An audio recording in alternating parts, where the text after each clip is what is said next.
Epione pain management and regenerative centre. ఇక మీ నొప్పులు శాశ్వతం కావు. పుస్తమెట్టలు తీసేసుకుంటారు, ముస్లింలు ఉన్న ప్రాపర్టీ తీసుకుంటారు. అంతటితో ఆగకుండా ఇవాళ ఏమంటున్నారు, ఎస్సీ ఎస్టీ రిజర్వేషన్ కూడా తీసేసి మరి ముస్లింలకు అప్పచెప్తారు కాంగ్రెస్ పార్టీ అని. ఇది కేవలం రెచ్చగొట్టడమే కాదు, ముస్లింలను ఈ దేశం నుంచి బహిష్కరించాలనేది ఆయన ఉద్దేశమా అనిపిస్తుంది. ఎన్నికల ముందు ఈ భాష ఏమిటి అని నేను అంటున్నా. అదే రాహుల్ గాంధీ గారు కన్యాకుమారి నుంచి కశ్మీర్ తిరిగిన తర్వాత we'll conduct caste wise census, at the same time x ray ద్వారా ఎస్సీ ఎస్టీ బీసీలకు న్యాయం చేయాలి. అంతటితో ఆగకుండా 50% సీలింగ్ ను కూడా ఎత్తేస్తానని ఆయన చెప్తుంటే ఈయన భాష ఏమిటి నాకు అర్థం కాదు. అంతేకాదు ఆయన ఎలక్షన్ మేనిఫెస్టోలో రాశాడు, మేము వస్తే we promise to amend the 10th schedule of the constitution and make defection leaving the original party on which MLA or MP elected and automatically disqualification. ఇలాంటి భాష మాట్లాడితే 4 ఓట్లు పడతాయా? నరేంద్ర మోడీ, నువ్వు అన్ని తప్పులు చేస్తున్నావు. నేను 3 సార్లు కలిసినా క్యాస్ట్ వైజ్ సెన్సస్ అంటే చెయ్యవు, మాకు ఒకటి సెపరేట్ మినిస్ట్రీ అంటే చెయ్యవు. ఆఖరుకు నిన్ను ఎట్టి పరిస్థితులలో బీసీలకు అన్యాయం చేస్తున్నట్టు కూడా ఒక సెపరేట్ మినిస్ట్రీ చేయలే. ఎట్లా ఓట్లు పడతాయా? కేవలం అయోధ్య రాముని మీదే పడతాయా? ఆలోచన చెయ్యి. నువ్వు ఇచ్చిన వాగ్దానాలు ఒకటన్నా పూర్తి చేసినవా? 10 కోట్ల ఏది సంవత్సరానికి 2 కోట్లు అంటే 10 సంవత్సరాలు నువ్వు ప్రధానమంత్రి 20 కోట్ల ఉద్యోగాలు ఇచ్చినవా? బ్లాక్ మనీ తెచ్చినవా? రైతులు రాత్రనక పగలనక ఎండనక సంవత్సరం పొడుగా ఢిల్లీ రోడ్ల మీద పడుకొని చచ్చిపోతే వాళ్లకు మినిమం సపోర్ట్ ప్రైజ్ ఇవ్వాలి.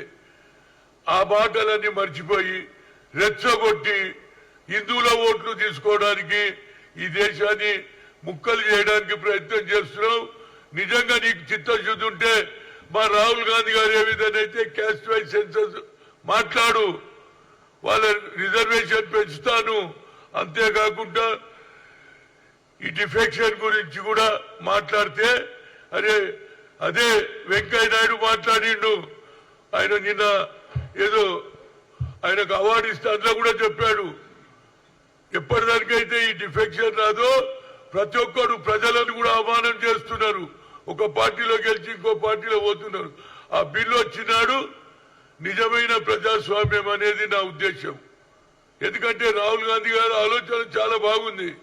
అటు బీసీలు కానీ, ఇటు ఎస్సీలు కానీ, ఇటు ఎస్టీలు కానీ వాళ్ళ జనాభా ప్రాతిపదికంగా రిజర్వేషన్ ఇస్తానోడు ఈ దేశంలో ఎవడన్నా ఉన్నాడా? అది కేవలం రాహుల్ గాంధీ తోటే సాధ్యమవుతుంది అనేది నా ఉద్దేశం. ఇప్పటికన్నా నరేంద్ర మోడీ భాష బంద్ చేయి, రెచ్చగొట్టకు, ఓట్ల గురించి దేశాన్ని ముక్కలు చేయకు. దాని గురించి రాజీవ్ గాంధీ గారు సద్భావన అన్నాడు. ఇవాళ ఆయన న్యాయ యాత్ర అంటున్నాడు. ఎక్కడ అన్యాయం జరిగితే ఆ న్యాయం గురించి కొట్లాడుతూ అంటున్నాడు. అలాంటి ఆలోచన చేస్తే 4 ఓట్లు పడతాయా బాబు? ఎంతసేపటికి అయోధ్యలో రాముడు ఉన్నాడు, ఆ రాముని చూసి నాకు ఓట్లు వేయమంటావేమిరా బాబు? ప్రజలు ఏం తింటున్నారో తెలియదా? ప్రజలు ఏ స్థితిగతులు ఉన్నదో దాని గురించి మాట్లాడాడు. ఎంతసేపటికి జై శ్రీరామ్ జై శ్రీరామ్. ఎన్ని రోజులు రా పోయి, నా పేరే హనుమంతుడు, నాకంటే భక్తుడు రామునికి ఎవడుంటాడు? కనుక ఇప్పటికైనా నీ భాషలో మార్పు రాని. నువ్వు నీ వరకే నువ్వు అనుకుంటావు నేను ఓబీసీగా ప్రధానమంత్రి. నిన్ను ఓబీసీ ఎవడు అనుకుంటలేడు. నీకు చిత్తశుద్ధి లేదు ఓబీసీల మీద. ఎప్పుడన్నా ఓబీసీల గురించి ఏమైనా చేసినవా? ఎవరి గురించి అన్నా ఆలోచన చేసినవా? రాజ్నాథ్ సింగ్ అన్నాడు 2008లో మేము వస్తే మేము చేస్తాం క్యాస్ట్ వైజ్ సెన్సస్. ఇప్పటిదానికే లేదు. ఎందుకంటే నాగ్పూర్కి వెళ్ళే నడుస్తుంది ఇలా రిమోట్ కంట్రోల్. వాళ్ళు ఎప్పుడు కూడా బీసీలను వీకర్ సెక్షన్ అనగదొక్కే పార్టీ అది. కనుక వాళ్ళు ఎప్పుడు కూడా బీసీలను బడుగు బలైన వర్గాలను పైకి తెచ్చే ఆలోచన కాదు. కోటీశ్వరులను పైకి లేపుతారు, పేదవాన్ని బడుగు బలైన వర్గాలని భూమిలో తొక్కేస్తారు. ఈ వచ్చే ఎన్నికల్లో ఇక్కడ జరిగే ఎన్నికలు కేవలం ఆషామాషి కాదు. యావత్ భారతదేశంలో ఈ దేశాన్ని విద్వేషాన్ని తగ్గించాలి, ప్రేమను పెంచుకొని ఒక నాయకుడు అంటున్నాడు. ఇంకో నాయకుడు ఈ దేశాన్ని విద్వేషం పెంచి నఫరత్ పెంచి ఓట్లు తీసుకోవాలని పోతుంది. ఈ election Rahul Gandhi versus Narendra Modi election. దీని మీద ప్రజలందరూ ఆలోచించి, ముఖ్యంగా బడుగు బలైన వర్గాలు, అదేవిధంగా మైనార్టీస్ ఆలోచన చేయండి. ఈసారికిన మళ్ళా నరేంద్ర మోడీని ఎలక్ట్ చేస్తే ఈ దేశం రెండు ముక్కలు అవుతుంది. ఇప్పటికన్నా ఆలోచన చేయండి. ఈ జరిగే తెలంగాణ కాదు, యావత్ భారతదేశంలో election there is Modi versus Rahul Gandhi అని. రాహుల్ గాంధీ గారు ప్రధానమంత్రి అయితే బడుగు బలైన వర్గాలకు న్యాయం జరుగుతుంది.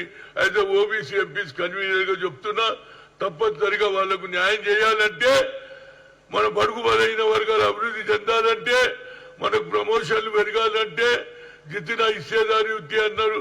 50% సీలింగ్ కూడా ఎత్తేస్తా అన్న ఈ దేశంలో ఏకైక వ్యక్తి ఆయన రాహుల్ గాంధీని మీరు ఎలక్ట్ చేస్తే తప్పనిసరిగా మనకు న్యాయం జరుగుతుంది, మన భవిష్యత్తు బాగుంటుందని ప్రజలను కోరుతున్నా. తప్పనిసరిగా తెలంగాణలో ఎక్కువ సీట్లు గెలిపించి రాహుల్ గాంధీకి మనం వేసే ఓటు రాహుల్ గాంధీకి వద్దే ఆయన ప్రధానమంత్రి అయితే యావత్ భారతదేశంలో బడుగు బలైన వర్గాల రాజ్యం వస్తుందనేది నా ఉద్దేశం. Thank you. నమస్తే అండి. ఇది వ్యాపారం గురించి కాదు, ఓటు గురించి. ఎన్నికల్లో ఓటు వేయడం మన హక్కు మాత్రమే కాదు, కర్తవ్యం. ఎంతో మంది మహా నేతలు శ్రమించి ప్రాణత్యాగం చేసి ఈ అవకాశాన్ని మనకిప్పించారు. అందరూ ఓటు వేద్దాం. ఎందుకంటే ఓటు హక్కు ఊరికే రాదు. నా ఓటు ఎవరికో తెలుసా? అది సీక్రెట్ అండి.